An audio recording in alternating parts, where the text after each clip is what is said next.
fait 20 ans maintenant que notre service de génétique de l'Institut Imagine, de l'hôpital Necker, intervient dans les lieux de vie des jeunes autistes, car on s'est aperçu depuis longtemps déjà que ces enfants sont pratiquement exclus du système sanitaire.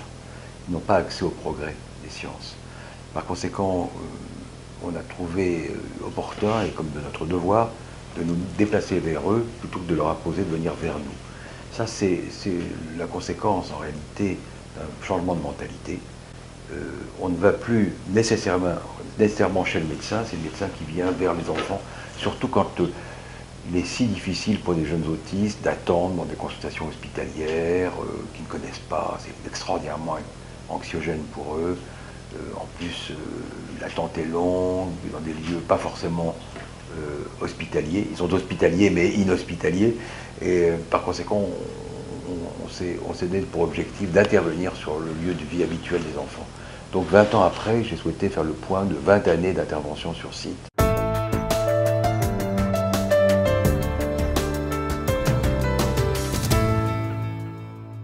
Il ressort de ce travail que quand on s'en donne les moyens, on arrive à identifier une cause organique, génétique, dans près d'un tiers des cas. Donc il faut prendre ce résultat avec prudence, parce que les jeunes gens et les jeunes filles qu'on voit dans les hôpitaux de jour et les IME ne sont pas celles et ceux qui sont à l'école.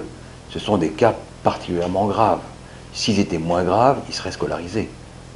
Difficilement, mais ils seraient scolarisés. Donc il y a un biais de recrutement lorsqu'on travaille sur une cohorte de jeunes qui n'ont pas été longtemps scolarisés.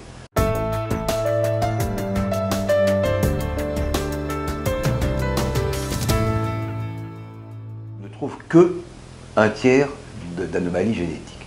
Donc c'est beaucoup, si on se souvient qu'on est parti de zéro il y a 20 ans, c'est pas beaucoup sur la totalité des enfants. Ça veut dire que dans 2 tiers des cas, on ne trouve pas aujourd'hui d'anomalies génétiques, chromosomiques, métaboliques, moléculaires susceptibles d'expliquer le trouble autistique.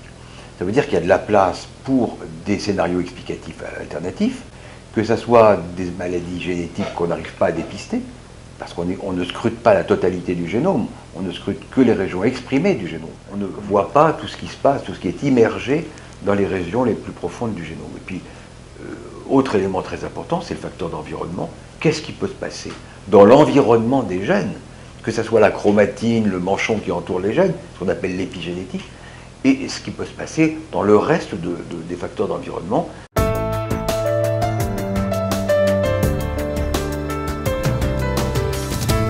C'est un travail très utile parce qu'il permet de nommer les causes génétiques et donc d'une manière de soulager des parents lorsqu'on leur annonce qu'il s'agit d'un événement accidentel sans risque de récidive. Mais pour les chercheurs, c'est aussi une façon de faire ressortir une cohorte de jeunes gens qui n'ont pas d'anomalie génétique. C'est très utile de centrer la recherche sur une cohorte relativement homogène de jeunes gens et de jeunes filles dont on a fait une exploration rigoureuse avec les outils de l'art d'un institut comme Imagine qui a les possibilités de faire du séquençage à haut débit, de l'imagerie de très grande qualité, l'imagerie cérébrale de bonne qualité, des examens chromosomiques de la meilleure résolution possible. C'est-à-dire que c'est très important de se dire qu'il y a peut-être 35% de diagnostics, mais il y a 65% de cas qui restent inexpliqués, sur lesquels il faut maintenant se concentrer.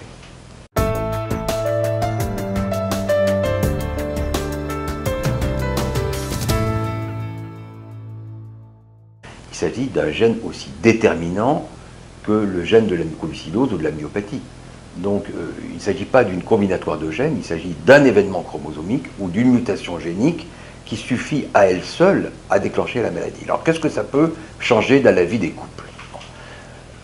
Beaucoup de détracteurs de cette exploration génétique se plaisent à dire que nous stigmatisons les enfants, que nous les montrons du doigt, que bon, c'est absurde.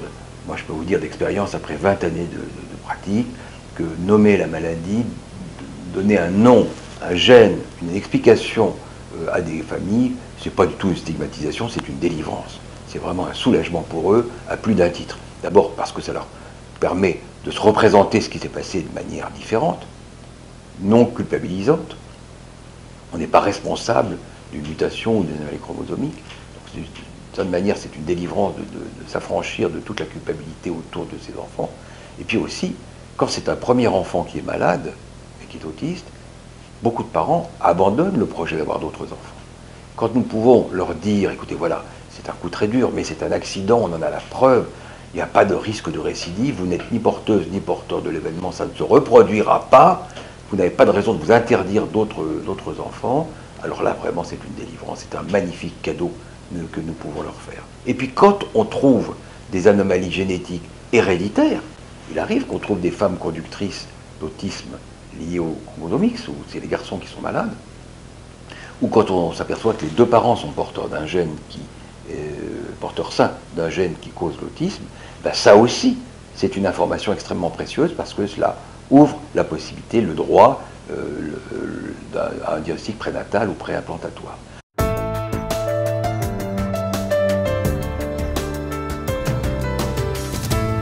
On en a trouvé une trentaine dans cette étude, on est en tout, il y en a peut-être 200 connus de la médecine. Ce qui est intéressant, c'est que ce n'est pas 200 scénarios explicatifs différents. On peut réduire la complexité de ces 200 gènes d'autisme à 3 ou 4 scénarios explicatifs.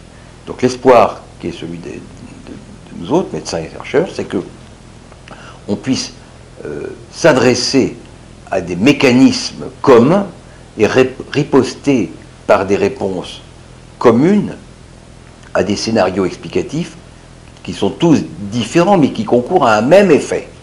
C'est un des progrès de la science et de la génétique en particulier, c'est de pointer des grandes voies métaboliques, même si les gènes en cause sont différents, on peut espérer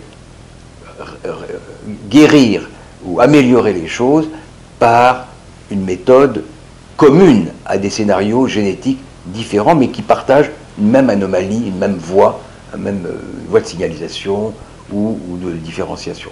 Donc ça c'est très intéressant parce que on en est maintenant à imaginer les premiers scénarios thérapeutiques selon la cause identifiée précise du gène de la maladie.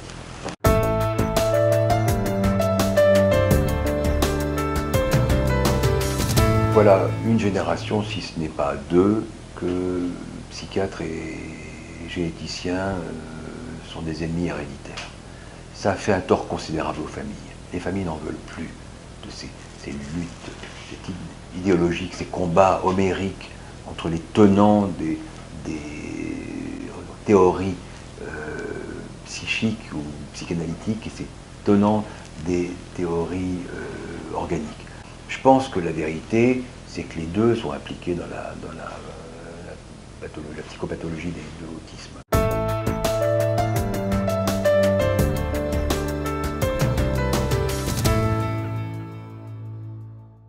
Vous savez, il y a un très beau passage de l'introduction aux 3 essais sur la théorie de la sexualité de Freud, où Freud dit, au fond de la psychopathologie de nos patients, il y a une part d'accidentel et une part de dispositionnel.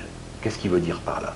L'accidentel, c'est probablement l'environnement, le dispositionnel, c'est probablement la génétique. Et il dit, on peut agir sur l'environnement, on ne pourra pas agir sur la génétique. Donc même lui, en 1920, il pointe que ce sont des affections incroyablement complexes et que sur un socle d'organicité probable, il y a toute une part de subjectivité qui rend compte d'une partie aussi, ce qu'il appelle donc l'accidentel, et qui rend compte d'une part de la psychopathologie des patients.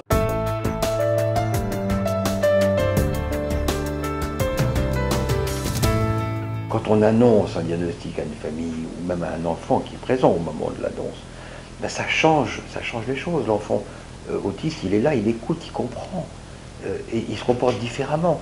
On a vu des évolutions totalement différentes après le diagnostic. D'abord, les parents changent d'attitude par rapport à leur enfant. Et puis l'enfant aussi change d'attitude, comme si on s'était incliné devant devant la réalité, comme si on lui rendait justice et dignité, si vous voulez. Et puis les mères d'enfants autistes, elles deviennent des mères différentes.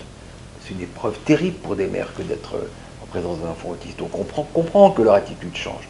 Donc si vous voulez, si on a fait tout ce chemin depuis 20 ans, c'est aussi parce qu'on a cessé de s'invectiver mutuellement et qu'il y a du respect, il y a du respect mutuel, du respect de nos amis pédopsychiatres et psychanalystes pour ce que nous faisons et de nous pour ce qu'ils font. J'aurais jamais pu faire ce que j'ai fait depuis 20 ans il y a 40 ans. C'était pas possible. Ça a été rendu possible par ce respect mutuel entre les professionnels.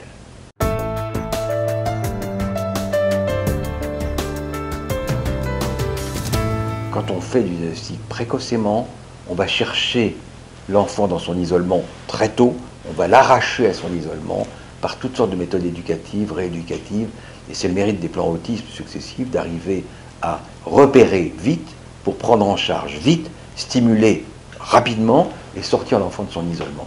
Alors je pense que les équipes, les professionnels sont remarquables, je crois que les moyens sont insuffisants. Les listes d'attente sont considérables, il y a encore aussi, comme pour la génétique, il y a encore une certaine réticence à intervenir très précocement, de manière très proactive. Mais les idées font leur chemin, les centres de ressources autisme se mettent en place, les centres de prise en charge dans les secteurs progressent. Je crois que cette stimulation, cette prise en charge précoce devrait améliorer le pronostic dans les formes non génétiques. Forme génétique, c'est tout à fait différent.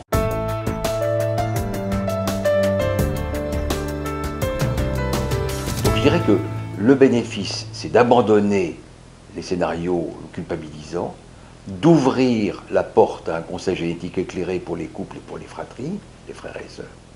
Et puis enfin, c'est donner la possibilité à ces patients de bénéficier des progrès de la science qui vont assurément arriver avec la nomination, l'identification des gènes.